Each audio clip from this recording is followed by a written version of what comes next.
This is Nelson Everhart, and we're back with another session study for the King's Isle game Wizard 101, new level Empyrea.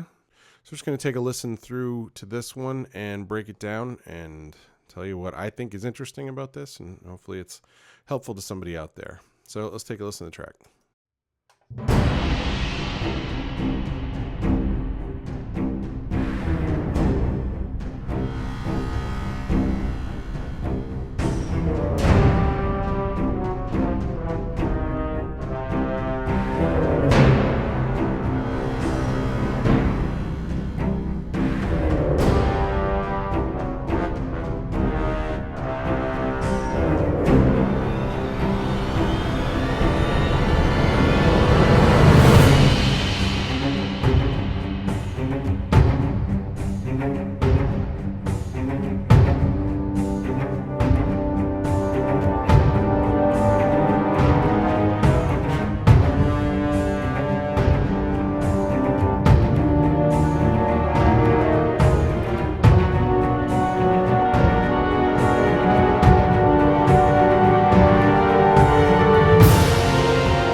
And that's the loop. So the first thing you might notice is this track is called Athanor Lower V2, which obviously stands for version 2. My first instincts don't always pan out, or I might find something in the middle of writing that it's like, oh, this is a better idea than the one I started with. In those situations, I like to create another session and call it version 2. And then if I need other ideas or more ideas, I can go back to version 1, but usually it didn't work for a reason, so they kind of get abandoned. And this is version 2, so I started in a different direction before I found this idea. This part of the level was described to me as there's two Athanors. There's the upper and the lower. The upper is more ice-like and crystalline, and the bottom level is more kind of lava and heat and steam and stuff. And the NPCs in the level are trying to stop the upper Athanor from melting and crumbling down into the lower level. So I'm kind of envisioning for the upper level, I was envisioning more crystalline ice and hard, crackly, cold sounds. And here I wanted to make it a little more industrial and heat and, a lot of people moving around. It seems obvious, but the upper level is trying to crash down. So a lot of these descending chromatic lines came out of that. The danger of something falling led me to write melodies and background figures that were all descending in these chromatic lines.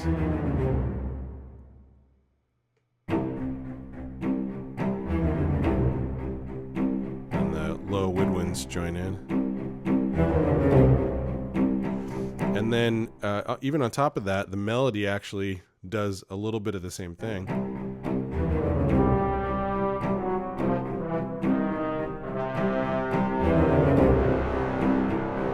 Everything's falling down, in danger of crumbling down. Too much of that can sound the classic cartoon music composers, Carl Stalling, and other cats like that. They would take any cue from the screen. Like they would do a lot of musical versions of, if somebody looked suddenly, or if they fell down, bump, everything got a little musical reaction. And if you do too much of that, it starts to sound like a cartoon.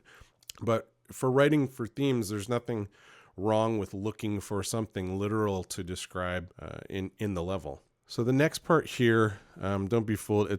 This says string trim because I probably copied it from this track originally. But so this is my ubiquitous brass patch from Symphobia.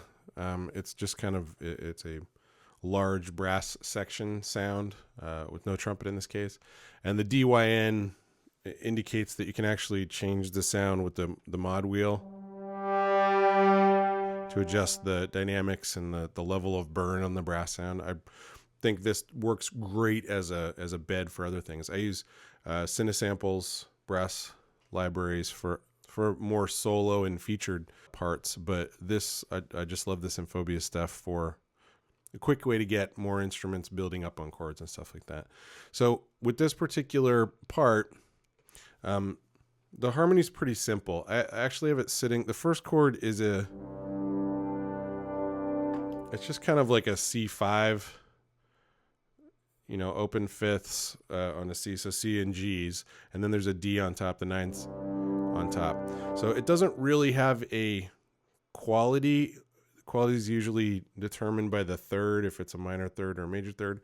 And if you come right in with a major chord, that tells the listener how to feel right away. If you come right in with a minor chord,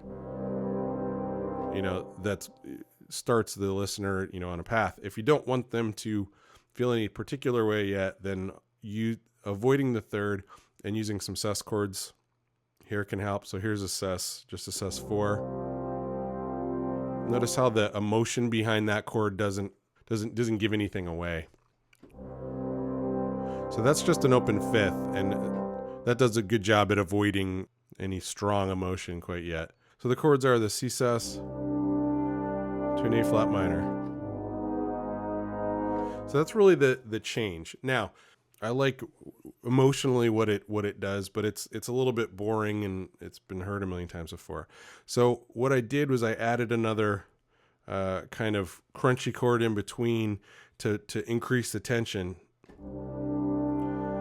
So this is just the C sus, and then instead of going straight to the A flat minor, I kind of add that little interstitial. It's sort of a G over a flat. It's not really a G, it's really like an A flat, but the first and the fifth are flatted to add some more tension to it, and then they resolve up to the A flat and the E flat. So there's the mod wheel, right? Through that first opening C chord, it builds up, and then hits that crunchy suspended chord, and then it resolves right there, and then comes back down. So sometimes with samples, like that part sounds good by itself, and it's got some motion. We're moving the mod wheel and getting some dynamics into it. But you'll also notice up here, I took the tremolo strings, and they come in on that second crunchy chord.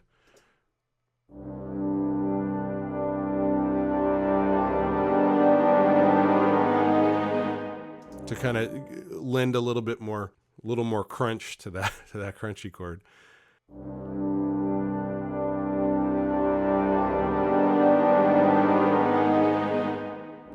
So I have them join in on that crunchy chord to make it even crunchier.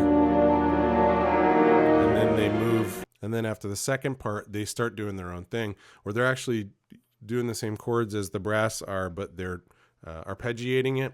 They're not just playing a block chord. They're kind of alternating which notes they're playing here.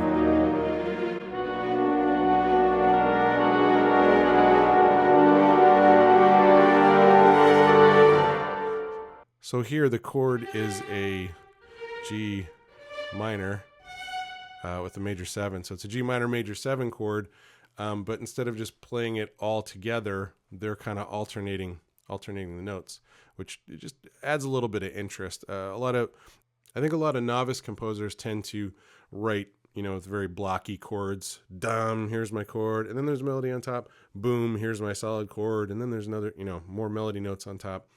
Break it up a little bit. Give the instrument something interesting to do.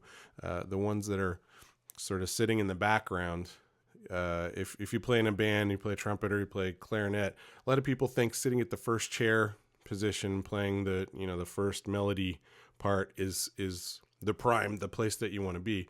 There's so much more interesting things going on in the third chair, people not playing the melody. All the interesting harmony, interesting tension is taking place in the second and third parts. And it's good to think like that when you're writing. Think about, hey, what can I give the third clarinet, or what can I give the woodwinds or the lower strings that would make it interesting to play? And you come up with an overall more interesting piece. I forgot a little bit off the top that this is Athanor Lower is supposed to have this industrial, kind of feel. There's machines, there's people running around trying to fix things. This Air Tools track is a lot of piston sounds and air sounds, where a lot of the industrial sounds are coming from. I also started putting more electronic elements into it, just because it's a little bit more of a futuristic kind of place, playing kind of more of a synth bass part. So this sound is called Horn Pulsar. It's from a library from a company called Heaviosity, which makes some really great libraries. I've got a few of them. I've got their Eon library, and also where is it? Here it is. All the Evolve and Evolve Mutations 2. They're really great for kind of, more sci-fi and more alien kind of sounds.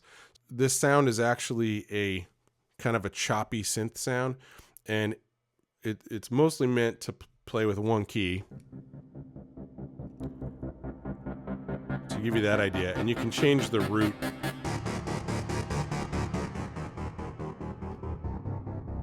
You can change the root just by hitting different keys down at the lower octaves of the keyboards.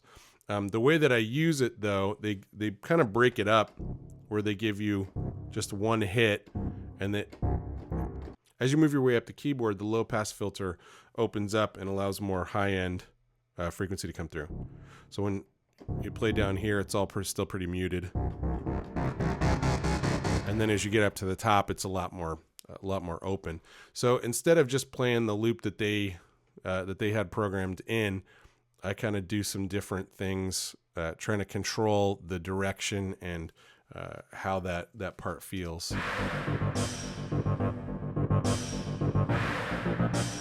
You can play your own rhythm here.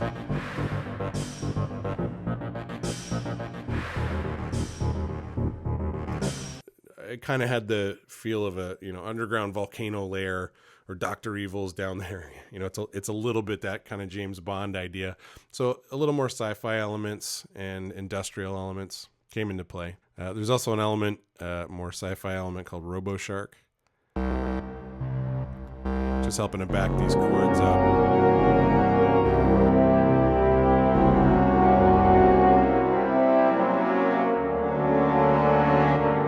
And then into the next section, I wanted to build it up a little bit more, get a little bit more epic. The chords are thicker. Usually epic isn't just dread and darkness. It's, hope and light trying to fight its way through there. So that's literally what I think comes out of these sections, where it's got a little bit more of a fanfare start. Dun, dun, dun, dun, dun, dun, dun, dun, and then it uses that descending chromatic part again. If you're not familiar with the term chromatic, it just means the notes are right next to each other, right? This is a B flat, then an A, then an A flat, then a G, then a G flat. And then these are a leap because it moves from a D kind of up a wider interval to a G. So listening to that section.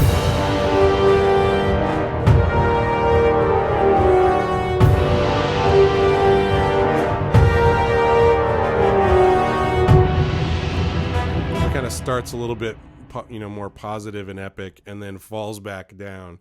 Hero is always climbing a mountain, and if he just climbed the mountain and got to the top, it'd be a really boring story. So he's got to fall back down.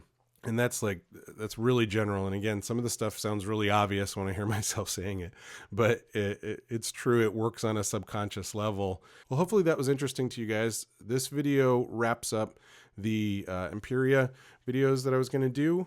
So next video that I'll release will be something older, might be something kind of fun, but if you want to leave some comments down below, let me know what you'd like to see me cover. It can be from Wizard 101 or Pirate 101.